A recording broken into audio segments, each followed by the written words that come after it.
The universe is not homogeneous. Homogeneity is a false assumption. That is basically the gist of everything that I've been saying. All that stuff about arbitrary boundaries and gravitational boundaries and all the ways that I've tried to explain it. I mean, they're probably just more confusing than anything. This is a difficult thing to communicate. It's very simple though. It's the universe is not homogeneous. The universe is the opposite of homogeneous. The universe is scale dependent. Mass density totally depends on the scale of the object in question. The observable universe has a much lower mass density than a galaxy or a star. And cosmologists agree with this. They will say, yeah, we know that the universe is not homogeneous, but it's just an idealized form for us to discuss it. But the problem is that it's false. It's just wrong. It's not the correct idealized form. You need to use an inverse mass density. So it depends on the scale in question. So the galaxies are much denser than the observable universe. There are objects larger than a galaxy. There are clusters and superclusters and filaments, walls, arcs, and now I think there's something called what was it, the big ring or the one, I don't know what it was, the big ring. I think it was something ring. I forget it, but regardless, it's all these giant structures, and that's what the observable universe is. And it's strange that cosmologists will use the FLRW metric to explain the observable universe as if it were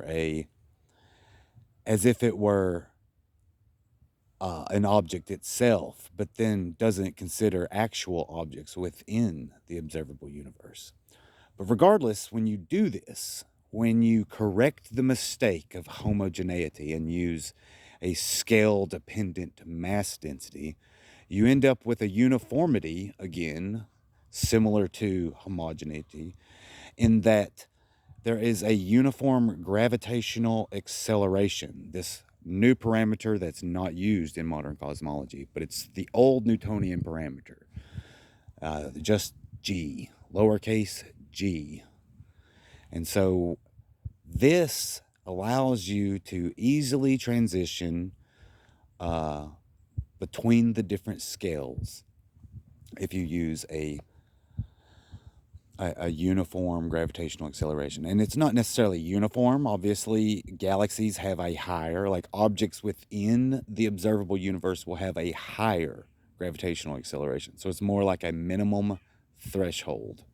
It's like the minimum gravitational acceleration is whatever the observable universe is. And then anywhere you look in the universe will have that minimum gravitational acceleration. But the density, the mass density parameter will change depending on the scale that you're viewing or you're discussing. And in regards to general relativity is what this does. If you set the scale factor to where the universe is static, if you adjust everything within the FLRW metric to what I've just said to fit up with this inverse mass density, and you do the same with the Einstein metric, and you do the same with the interior solution to the Schwarzschild metric, all of these reduce to the same form. And this is the form of general relativity on the grand scale. It's a better assumption, but it's still just an assumption, just an approximation, just for setting a baseline. But it's a much, much more accurate method of demonstrating general relativity on the grand scale. And this form that they all reduce down to is essentially the gravitational redshift equation. And I mean, you can represent it in different ways, but the gravitational redshift equation is so central to this, in that light is limited because as it travels across the universe, the gravitational potential gets larger and larger. The moment a light wave is released from a star, it begins to redshift, and it does not stop redshifting as it's leaving the star. It doesn't stop redshifting as it's leaving the galaxy. All it's doing is getting to a lower and lower gravitational potential, therefore increasing the amount of gravitational redshift. Now, if you observe this light from a planet or a spaceship or something like that, there will be a tiny amount of gravitational blue shift as it gets very close to you, but it's nothing compared to the amount of gravitational redshift that it had to go through during its entire travel. But that's it. It's just the universe is not homogeneous. That's the main thing. Mass density is dependent upon the radius in question. So a galaxy has a mass density of X. A galaxy cluster has a mass density of a different number. The parameter changes depending on the object in question. Everyone knows this. This is a fact. Okay?